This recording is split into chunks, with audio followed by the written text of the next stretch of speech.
कृतिका से जो हुआ वो रिग्रेट करती है कि हाँ उससे गलती हुई है। बट हाँ, अरमान को लेके चीज़ें थोड़ी मेरे लिए शॉकिंग थी कि क्यों, वाई, बट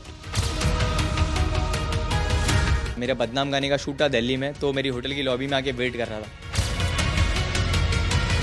शॉर्ट हाइट, तेरी शक्ल पहचानते क्या घर वाले देख के? का रिश्तेदार था, ना अरमान का था, ना कृतिका का था।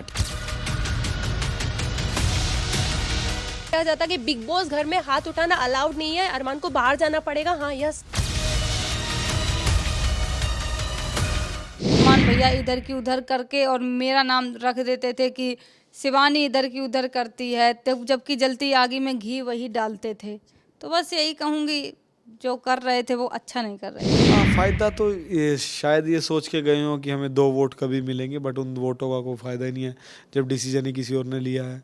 जहाँ यहाँ मेरे पास 14 वोट थी, 14 वोट थी, जब मैं कभी बाहर नहीं जा सकता था। 14 वोट मुझे मिले थे और सिर्फ 1 वोट की वजह से मैं बाहर बैठा हूँ, जो मुझे नहीं मिली। तो मुझे नहीं लगता। तो देखो ऐसा है कि ज़रूरी नहीं है सब लोग ऐसे हों। कृतिका से मैं ये कहती हूँ कि चलो उसने गलती की, बहुत बड़ी गलती करी, लेकिन जब इंसान प्यार में होता है ना तो उसे कुछ दिखाई नहीं देता, ऐसे कहते हैं। जब मुझे नहीं दिखाई दिया मेरे पेरेंट्स के लिए, मैं 7 दिन में अपना घर छोड़ के आगे किसी ऐसे इंसान के लिए जिसे मैं 7 दिन पहले मिली हूँ, तो उसके साथ भी सेम मैं अगर अपनी जगह उसको रखूँगी तो उससे भी एक गलती हुई है जैसे जो गलती मुझसे हुई है। तो ऐसा नहीं है, हर फ्रेंड एक जैसा नहीं। ये मेरा कहने का मतलब आप गलत मत लेना, ठीक है। आप अपनी दोस्ती पे पूरा विश्वास कर सकते हैं। कृतिका से जो हुआ वो रिग्रेट करती है कि हाँ उससे गलती हुई है, पर वो जो गलती हुई है अब हम उसे भूल चुके हैं और अब हम तीनों बहुत ही हैप्पीली और प्यार से रहते हैं। तो बस इतना ही मेरा कहना है। So, अगर प्रीमियर डे की बात करें, जब आप लोग स्टेज पे थे तो अरमान से पूछा गया था कि वो बेड किससे शेयर करना चाहते, उस वक्त आपके दिमाग में क्या चल रहा था, किसका नाम लेंगे वो? मुझे बिल्कुल भी नहीं पता था वो किसका नाम लेंगे, पर उन्होंने मेरा नाम लिया और ट्रिप के लिए भी मेरा नाम, बहुत सारी जगह मेरा नाम लिया, पर एक जगह उन्होंने बोला कि कृतिका को मैं जीतते हुए देखना चाहता हूँ। उस वजह से भी बहुत ज़्यादा ट्रॉल हुए हैं। तो ऐसा नहीं होता यार। मैं बता देना चाहती हूँ, रूल टूटा। जैसे लव ने मेरे पे क्वेश्चन उठाया था कि रूल पहले भी टूटे थे, समझ में ही नहीं आया क्या? रूल्स होते हैं। लव के टाइम हमसे क्वेश्चन किया गया है, लव ने बाहर वाले के अकॉर्डिंग रूल नहीं निभाया, उसे बाहर जाना चाहिए। हाँ, हमसे अरमान के टाइम क्वेश्चन किया गया है, क्या एक पति बाहर भी अपनी पत्नी के लिए यही डिसीजन लेता? तो यस, दोनों तरफ वैसे ही था।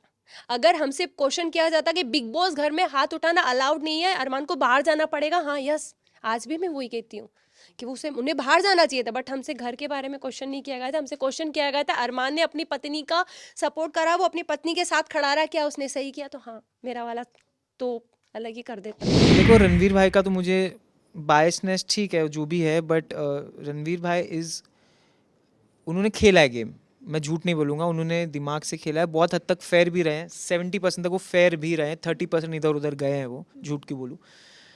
बट हाँ, अरमान को लेके चीज़ें थोड़ी मेरे लिए शॉकिंग थी कि क्यों, वाई, बट एक टास्क था सीसॉ वाला, टाइम के हवाले से 13 मिनट हमें मुकम्मल करने थे। उस बीच इनको मुझे डिस्टर्ब करना था, डिस्ट्रैक्ट करना था। मुझे उससे कोई मसला नहीं था, बेशक गेम का हिस्सा है, आप डिस्ट्रैक्ट करो, बट डिस्ट्रैक्ट करने में आप, बिग बॉस ने ये नहीं बोला कि आपको किसी को बॉडी शेम करना है या आपको किसी की पर्सनल चीज़ों के बारे में कमेंट करना है। उन्होंने मेरी हाइट के ऊपर, मेरे फेस के ऊपर, फ्लॉप चेहरा बनेगा अगर किसी पोस्टर का बनेगा, शॉर्ट हाइट, तेरी शक्ल पहचानते क्या घर वाले देख के, ऐसी अजीब अजीब चीज़ बिना मेकअप के, मतलब बहुत घटिया तरीन कमेंट पास किए।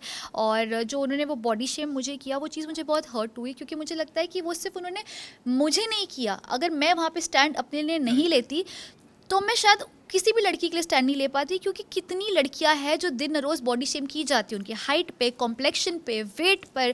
आपको हक नहीं है कि आप किसी की पर्सनल चीज़ पर इस तरीके से कमेंट करें। जैसे मुझे बनाया, मुझे ऊपर वाले ने बनाया है, मुझे बहुत प्राउड फील होता है इस चीज़ के ऊपर। आप नहीं बॉडी शेम कर सकते। सो आई वाज हर्ट और मैंने स्टैंड लिया। और मुझे बुरा ये लगा कि उनको थुलथुला बुलाया गया था, तो मैंने उनके लिए स्टैंड लिया था। एंड मैंने बोला था कि कोई बात नहीं अरमान जी, लोग आपको गिरा रहे हैं, आप उनके सामने उठ के दिखाओगे। बट और उनको अवार्ड भी मिला, तो सबसे पहले कॉन्ग्रेचुलेट मैं उनको करने की थी कि आपको फैशन वाला वाला अवार्ड मिला, कोई तो टास्क था ना, उनको फैशन वाला अवार्ड मिला था, तो मैं उनको कॉन्ग्रेचुलेट की कि आपको थुलथुला बोला। उन्होंने बोला जो भी है भाई, हम तो किसी को बॉडी शेम नहीं करते पर्सनल करके, तो उन्होंने मुझे किया।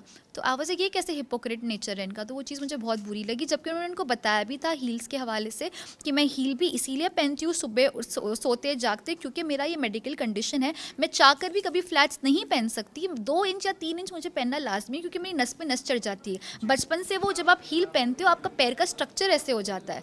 That's the reason I was continuously wearing heels. I am not stupid कि मैं उठ के हील पहन के डांस करने लगूंगी। मेरा इशू है तो मैं वो पहन के डांस करी थी, but he wanted to hide shame in spite of telling him this condition. So I think उनको फुटेज के लिए आदत है लोगों के साथ ये करने की, तो उन्होंने वो किया। अब वो फ़ैन जैसा आया था, अगर मेरे में कुछ बात नहीं थी, वो चलो ठीक है, पीढ़ी जो भी बोला उसने, एज अ फ़ैन वो मेरे से मिलने आया था। मेरा बदनाम गाने का शूट था दिल्ली में, तो मेरी होटल की लॉबी में आके वेट कर रहा था। तो ठीक है, उसको ऐसे लगता है 3 साल से 2 साल से गायब हुए, तो उसको ऐसे लगता है, पर मैं तो बहुत कुछ कर रहा हूँ अल्हम्दुलिल्लाह। धारावी में था, जोगेश्वरी आ गया हूँ खुद के दम पे, एक अच्छा फ्लैट ले लिया हूँ, मेरी फैमिली को अच्छी लाइफ दे रहा हूँ, 2 व्हीलर पे घूमता था, रेंज रोवर में घूम रहा हूँ। तो मुझे लगता है कि मैं बहुत बेटर कर रहा हूँ अपनी लाइफ में, और उसको भी अपनी लाइफ पे ध्यान देना चाहिए। ठीक है, मैं उसके तरह 2-2 वाइफ लेके नहीं घूम रहा हूँ, अपनी वाइफ लोग को दिखाते हुए सोशल मीडिया पे वर्कआउट करते हुए, ये सब चीज़ें मैं नहीं कर रहा हूँ, ना मैं कभी सोच भी सकता हूँ। ठीक है ना, मेरे को ये सब बेहयाई करके पैसे नहीं कमाना है। मैं अपने आप को रिप्रेजेंट कर रहा हूँ, अपनी पर्सनालिटी दिखा के आज इस मुकाम पे हूँ, और इतने में ही सेटिस्फाइड हूँ। मैं अपनी वाइफ लोग को दिखा के, उन लोग के ज़रिए से मैं ये सब चीज़ें नहीं करना चाहता। पायल, कृतिका और अरमान, अरे भाई, मैं ना पायल का रिश्तेदार था, ना अरमान का था, ना कृतिका का था। ठीक है, एक मानवीय संबंध होता है, वो सब लोगों से बना। और अगर आप कृतिका और अरमान में कहेंगे तो मैं कहूँगा कि मेरी ज़्यादा बातचीत या मेरा ज़्यादा कनेक्शन अरमान के साथ रहा है। ऑल्सो अरमान ने जो बोला था कि आपके जैसे लोग हैं ना, आपने भी फिर वही चीज़, वो चीज़ पे कितना आपका अंदर से खून खौला था, बिकॉज वो एक बहुत बड़ा स्टेटमेंट दे दिया था उन्होंने इतने बड़े नेशनल प्लेटफॉर्म पे।